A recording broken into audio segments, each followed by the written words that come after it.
Mi nombre es Francisco Mina y esto es Libres al Sol, filosofía para los que están en la vereda.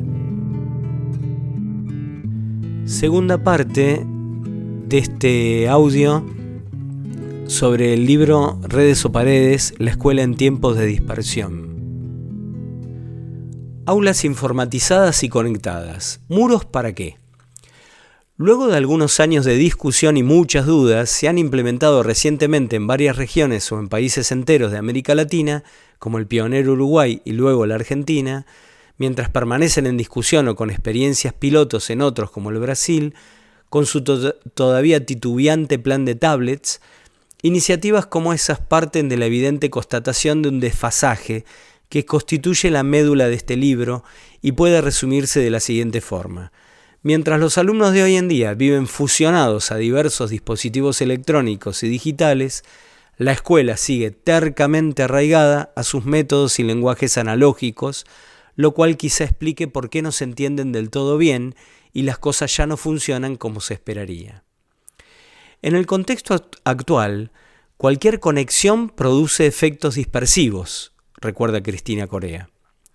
Sin principio de autoridad ni código establecido, toda conexión con el flujo, toda intervención, produce una multiplicidad dispersa de efectos, agrega la misma autora. Sin código y sin instituciones, cualquier recepción pone en evidencia la fragmentación. Ante esa pulverización de las condiciones de recepción que el dispositivo pedagógico solía garantizar, la conexión debería ser pensada muy seriamente para evitar que genere pura disgregación. Por eso hay por lo menos dos operaciones que es necesario efectuar y que en los viejos tiempos institucionales estaban aseguradas: producir condiciones de recepción y operar sobre los efectos dispersivos. Ninguna de estas dos tareas es simple, ya que la tendencia mueve a conectarse automáticamente e ignorar cualquier política referida a los efectos de esa actividad. La simple disponibilidad de alternativas interactivas o la posibilidad de intervenir en el desarrollo de los relatos como un usuario activo no garantizan la calidad de los resultados ni su transformación en diálogo, experiencia o pensamiento. Eso dependerá de las operaciones que realice cada uno, y para lograrlo hay que estar armado. Conviene entonces distinguir entre el simple actualizador que se conecta y navega sin operar, por un lado, y aquel que dispone de alguna estrategia o realiza alguna operación tendiente a darle sentido al flujo, porque son dos tipos de conexión diferentes, dos modos distintos de lidiar con la información o de habitarla. Cabría sugerir, por tanto, que la escuela informatizada del siglo XXI tendría que ser un espacio capaz de enseñar esto último. Pero vale la pena insistir en las dificultades implícitas en semejante meta. La conexión a las redes disuelve el espacio, sobre todo aquel pautado por el confinamiento, pero también diluye al tiempo como fuentes capaces de pautar la experiencia, que pasa a construirse en la pura velocidad disolvente de los flujos informativos. En la dispersión hay fragmentos que navegan y si no se cohesionan, se chocan, aclarando que esa aglutinación ya no se producirá desde un continente que les da forma, sino desde alguna operación que arma un remanso. De hecho, aunque parezca contradictorio con el significado más evidente de la palabra aquí usada para designar esta nueva modalidad triunfante de relación con los demás y con el mundo, la sociedad informacional no conecta, sino que tiende a desligar y por eso dificulta las posibilidades de dialogar o de componer una experiencia junto con los demás. Ese efecto resulta evidente en los usos más habituales del chat a través de Internet, que se configuran como una mera función fáctica. Por ejemplo, algo semejante a lo que suele ocurrir con buena parte de los mensajes de texto o en la utilización del celular en general, de Twitter, Facebook, blog, Instagram e incluso de los videos publicados en YouTube. En esos casos, el canal no está al servicio del mensaje, sino al contrario, sirve tan solo como algo a lo cual es posible aferrarse para esquivar la dispersión manteniéndose conectados. Cuando los chicos chatean no se cuentan cosas, sino que están en contacto, no se detienen a pensar qué les dice el otro, sino que van mandando lo que sale, ejemplifica Corea. No piensan lo que dicen, agrega, mientras que cuando uno escribe una carta, tiene tiempo para leerla y para corregirla.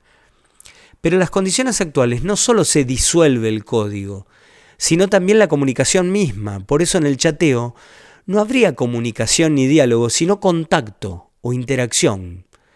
Es decir, eso que solemos denominar conexión.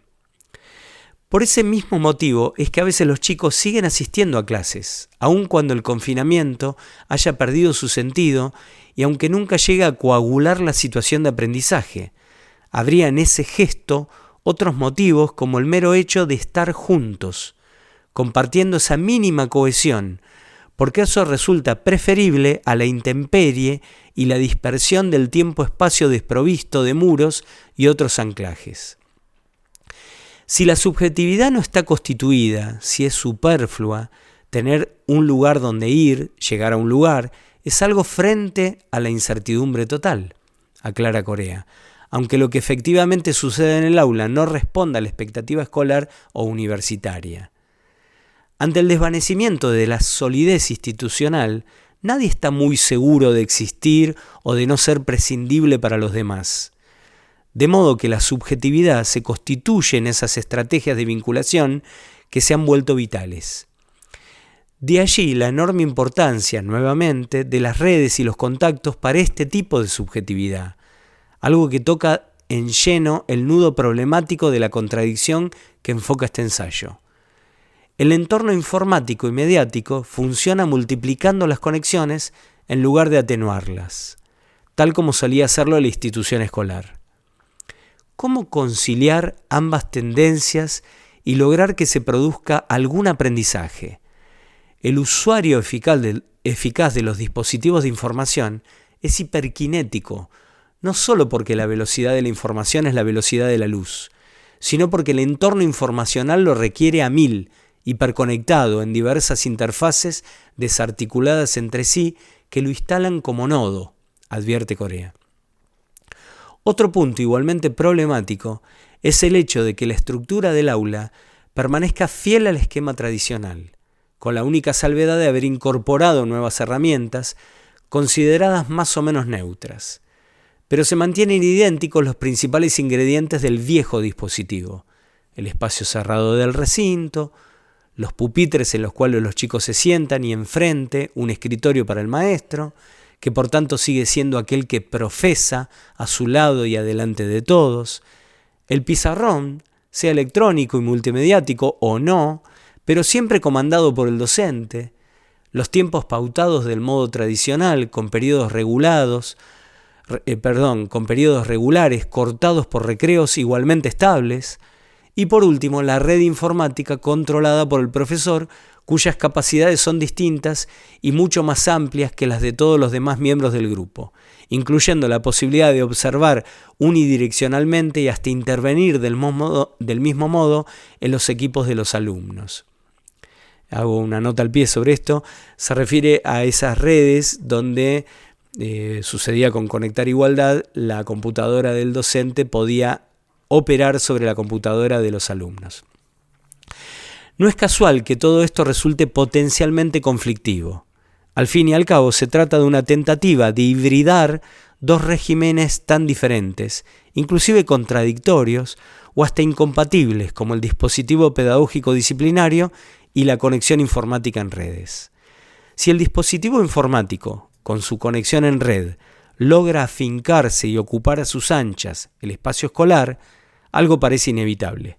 El dispositivo pedagógico quedará anulado con el golpe de gracia del que se viene salvando a duras penas. Ya no hará falta derribar las paredes, saltar las cercas o escabullirse entre las rejas, ni siquiera gracias a la etérea coartada de los sueños o la imaginación, puesto que las antiguas potencias del confinamiento quedarían desactivadas por las ondas sin cables que lo atravesarán. Sin el menor forcejeo y con sigilosa elegancia, pero también sin ninguna posibilidad de reacción. Queda claro aquí que nuestro drama ha dejado de ser la opresión del encierro y de la ley, simbolizada por figuras como las del profesor, el director, el padre, el panóptico, el reglamento, las amonestaciones, el boletín y las durísimas paredes que secuestraban rigurosamente el tiempo cotidiano de cada alumno. Si se admite ese desplazamiento, no cuesta constatar también que inclusive los recursos policiales incorporados a las computadoras de los docentes en este tipo de programas, así como las cámaras de seguridad que custodian los edificios escolares, no funcionan exactamente como el viejo panóptico, porque no están apoyados en la ley ni en la moral disciplinaria que rendía culto a la obediencia. Por eso las tecnologías de información pueden funcionar como estrategias cohesivas y de hecho se usan cada vez más como un apoyo extra en los cursos tradicionales. Se montan foros de discusión y se envían materiales complementarios por correo electrónico, por ejemplo, de modo que quizá cabría nombrar de otra manera estas nuevas prácticas. El aprendizaje a través de redes informáticas no se define necesariamente por la falta de presencia, por la distancia o por la experiencia de una ausencia, sino que puede constituir un tipo de vínculo más productivo que el que se genera en el confinamiento. La subjetividad mediática no se siente amenazada por la alienación del desconocimiento, sino por la sensación de vacío y la desorientación, por cierta pérdida de sentido derivada de la falta de consistencia de lo que se lee o escribe en las redes, por ejemplo. De ahí que la necesidad de imprimir o el hábito de tomar notas a mano puedan pensarse como vestigios de las viejas prácticas pedagógicas, así como el deseo de presencia en la situación de aprendizaje, pero quizás también sean estrategias tendientes a generar cierta densidad en el caos centrífugo de la dispersión. Resistir al confinamiento o sobrevivir a la red. Para escapar del confinamiento, bastaba con sortear o destruir sus muros, algo que se lograba enfrentando valientemente a las jerarquías o haciendo estallar los cerrojos con jubilosa rebeldía. Esa victoria, con tintes heroicos, llevaba a conquistar el romantizado espacio exterior en el cual no regían las odiosas normas de los reglamentos, las calles de las ciudades, los bares y los cafés, el campo y el mar. Sin embargo, huir del control en que estamos enredados y sobrevivir a la saturación por hiperconexión parece mucho más difícil, quizá porque se trata de nuestra propia batalla y en ella se nos juega la vida. Entre los muros, que estrenó con cierta repercusión en 2008, el film registra a todo color las peripecias de otro tipo de maestros y también, sobre todo, de otros alumnos. A modo de conclusión, inventar nuevas armas. La solución para revitalizar a la educación sería incorporar los medios de comunicación y la conexión global al ámbito escolar, como de hecho se está intentando con bastante osadía contra las muchísimas resistencias y dificultades que todavía se yerguen. La incertidumbre es profunda y compleja, pero sin duda habrá que explorarla. ¿Es posible llevar ese proyecto a sus últimas consecuencias, abriendo los viejos muros disciplinarios al aluvión del flujo informático y lograr que la institución así intervenida siga conservando su condición de colegio? Y más, ¿sería deseable persistir en esa definición? Lo que se intentó proponer en este ensayo es que, para poder responder a todas esas preguntas, hay que pensar a fondo esta cuestión. ¿Para qué necesitamos hoy a las escuelas?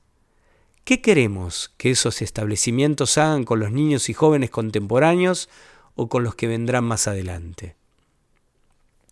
La escuela, o aquello que emerja de su fusión con las redes informáticas y que aún resulta innombrable, quizá podría asumir cierto papel disruptor de los flujos contemporáneos, instaurándose como un repliegue del mundo a partir del cual se podría resistir activamente a los efectos disgregadores de la conexión. El desafío es enorme, puesto que implicaría inventar un dispositivo capaz de lograr que esas paredes carcomidas y cada vez más infiltradas vuelvan a significar algo, y así que se transforme tanto su vieja función confinante y disciplinadora como su emergente condición de mero galpón. Bueno, hasta aquí la síntesis de esta segunda parte del texto que yo he extractado, he sacado párrafos del libro Redes o Paredes, la escuela en tiempos de dispersión. Me parece más que interesante esta reflexión, abierta todavía. Este libro está escrito antes de la pandemia. Nuestra experiencia después, al no poder utilizar la presencialidad en las escuelas, creo que es más intensa aún. Se resignifican estas palabras de Paula Sibilia después de la pandemia. Bueno, espero que les sirva y que nos sirva a todos para poder reflexionar en una escuela mejor.